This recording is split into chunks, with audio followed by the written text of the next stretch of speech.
کسی بھی اللہ کی نافرمانی میں ہرگز یہ جائز نہیں ہے۔ اور اللہ رب العزت نے قرآن کریم میں اللہ کے نبی کو سند اور آپ کی سنت کو حجت اور دلیل قطعی بتلانے کے موضوع پر ارشاد فرمایا،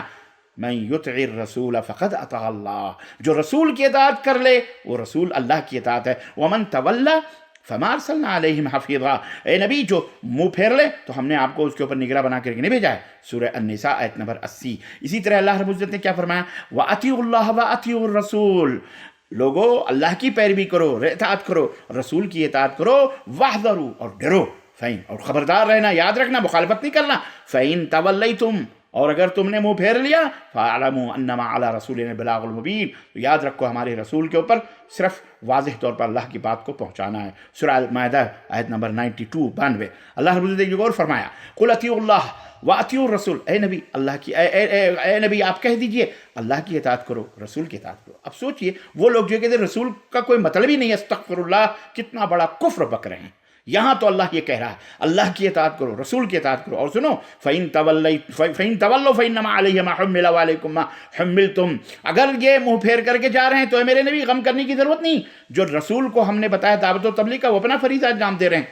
وَعَلَيْكُم مَّا حُمِّلْتُم، اے لوگو تمہیں جس بات کی ذمہ داری ہے دی گئی ہے وہ تمہارے اوپر فرض ہے کہ وہ عمل کرو، یعنی اس رسول نے جو دین بتلایا ہے، جو باتیں یہ بتلا رہے ہیں ان کے اوپر عمل کرو اور ان کو تسلیم کرو۔ اور اللہ نے فرمایا وَإِن تُطِيعُوهُ تَهْتَدُوا، سنو اگر رسول کی اطاعت کرو گے تو ہدایت پا جاؤ گے۔ وَمَا عَلَى الرَّسُولِ إِلَّا الْبَلَاغُ الْمُبِينُ، اور ہمارے رسول پر صرف واضح طور پر پہنچانا ہے، بس کھلے طور پر دعوت و تبلیغ کریں گے کہ نہیں، ہدایت اللہ کے ہاتھ میں ہے۔ سورہ نور آیت نمبر 54۔ الغرض میں کیا بتاؤں، بہت ساری آیتیں، یا ایھا الذین آمنوا اطیعوا اللہ واطیعوا الرسول ولا تبطلوا اعمالکم، اے سورہ محمد آیت نمبر 33، کیا ایمان والو اللہ کی اطاعت کرو، رسول کی اطاعت کرو اور اپنے اعمال کو باطل نہ کرو، یعنی ان کی مخالفت کر کے کرو گے تو تمہارے اعمال باطل ہو جائیں گے۔ اللہ تعالیٰ نے قرآن کریم میں فرمایا وما آتاکم الرسول فخذوه وما نهاکم عنہ فانتہوا واتقوا اللہ ان اللہ شدید العقاب، سورہ الحشر آیت نمبر 7، کہ اے لوگو سنو تمہیں جو رسول دیں اسے لے لو اور جس سے منع کریں اسے رک جاؤ اور اللہ سے ڈرو، اللہ سے ڈرو، واتقوا اللہ، اللہ سے ڈرو، بے شک اللہ تعالیٰ شدید العقاب ہے۔ المہم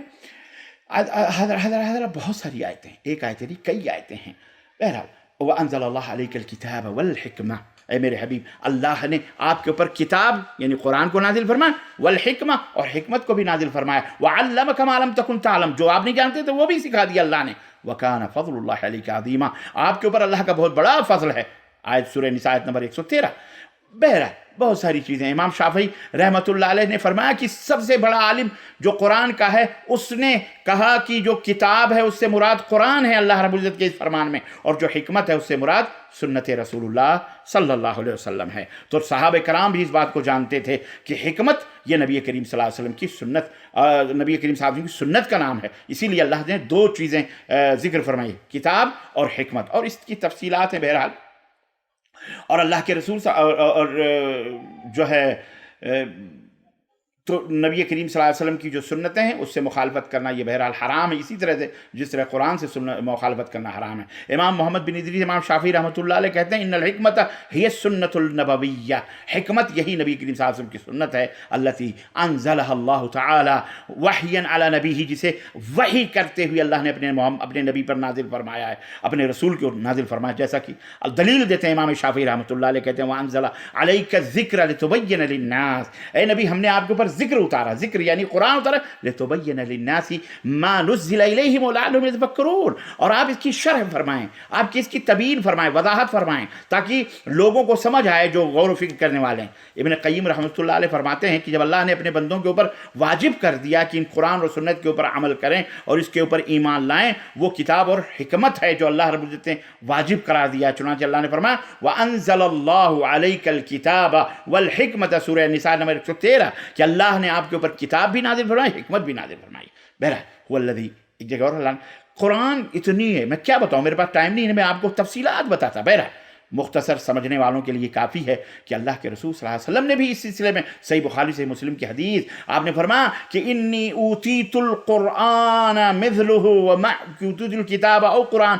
مثلہ ومعہ، مجھے کتاب دی گئی اور اسی کتاب کی طرح ایک اور چیز دی گئی۔ یاد رکھو یہ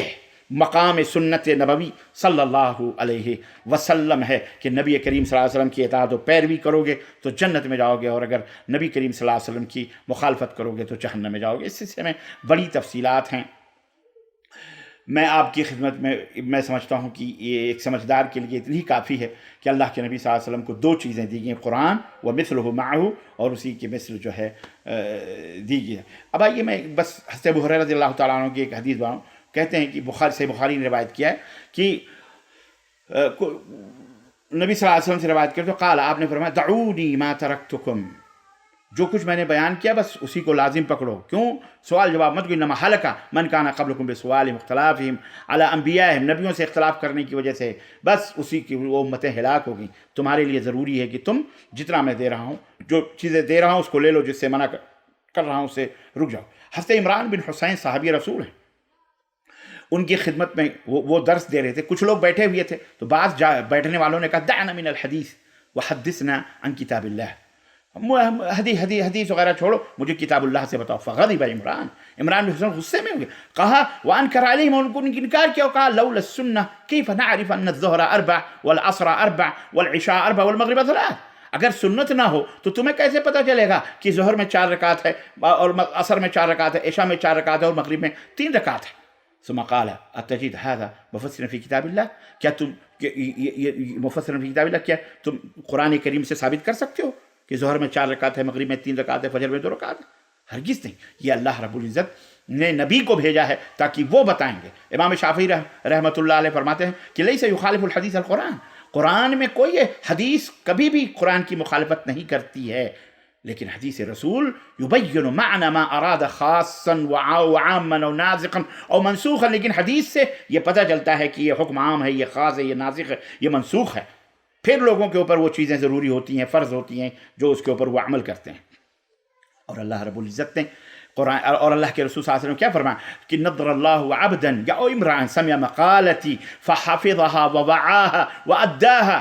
آپ نے فرمایا کہ اللہ اس نوجوان کو یا اس شخص کو تر و تازہ رکھے جو میری باتوں کو سنے اور پھر اسے یاد کر لے، پھر جیسا اس نے سنا ہے اسے لوگوں تک پہنچا دے۔ مجھے بتاؤ کہ آپ صلی اللہ علیہ وسلم سنت اور کس کو کہتے ہیں؟ آپ کی زبان مبارک سے جو نکلے، آپ کے افعال، اعمال، اقوال جو بھی ہیں، اسی کو تو سنت کہا جاتا ہے۔ تو اسی لیے میں آپ کو بتاؤں کہ امام ابو حنیفہ رحمۃ اللہ علیہ کے پاس ایک شخص داخل ہوا، ظاہر کوفہ والے جانتے ہیں آپ، کوفی لا یوفی،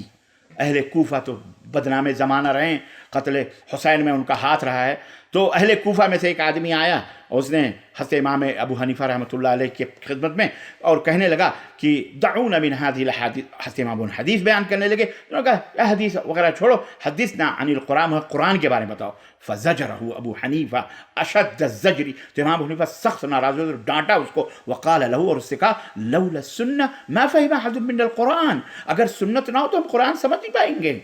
کیسے پہ ایسے ہی وجاء عن الامام مالک قول ہوا، امام مالک کے پاس، امام مالک رحمۃ اللہ علیہ سنت کے مقام اور رتبے کو سلف نے یہ بیان فرمایا ما من احد الا وماخوذ من کلامه ومردود، کسی بھی آدمی کی بات لی بھی جا سکتی ہے اور اسے رد بھی کی جا سکتی ہے، الا رسول اللہ، سوائے رسول اللہ صلی اللہ علیہ وسلم کی باتوں پر۔ تو امام مالک کہتے ہیں ایاکم رأی الرجال، لوگوں کے رائے اور قیاس سے بچو، الا ان اجمعوا علیہ،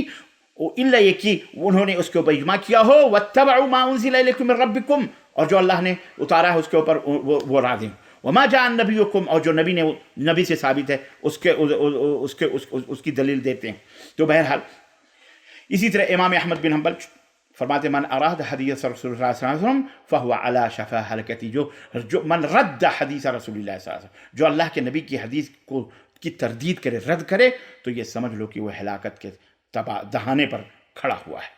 امام خطیب بغدادی کہتے ہیں ما جاء من فی التسویۃ بین حکم کتاب اللہ و سنت رسول اللہ فی وجوب العمل واللزوم، کہ قرآن و سنت میں جو کچھ بھی باب بیان کیا ہے کہ جو کچھ بھی آیا ہے، جیسے قرآن میں واجب ہے، جیسے سنت سے واجب ہے، جیسے قرآن سے ضروری ہے، مکلف بناتا ہے، جیسے حدیث بھی مکلف بناتا ہے۔ بہرحال یہ ہے نبی کریم صلی اللہ علیہ وسلم کا رتبہ، آپ کے فرمودات کا، اور کیوں نہ ہو، جن کی شخصیت ورفعنا لک ذکرک ہو، جن کا مقام اللہ تعالیٰ قاب قوسین اللہ کر کے کھڑا کرتا ہو اور وہاں گفتگو فرماتا ہو، تو ہونہار بروا کے چکنے چکنے پات جو مقام نبی کو ہے وہی مقام ان کے اقوال کو، ان کے افعال کو اور ان کے کردار کو اور ان کی سیرت کو بھی وہی مقام حاصل ہوگا۔ بے شک ہمارا ایمان اور عقیدہ ہے کہ سنت مبارکہ حجت ہے، دلیل ہے، اور وہ لوگ جو سنت کی مخالفت کرتے ہیں وہ باطل ہیں اور وہ ذلیل ہیں، وہ دلیل سے نہیں بات کرتے، وہ ذلیل ہیں۔ اللہ تعالیٰ انہیں ہدایت عطا فرمائے، آمین یا رب العالمین۔ وصلی اللہ علی نبینا محمد وعلی آلہ وصحبہ اجمعین، والسلام علیکم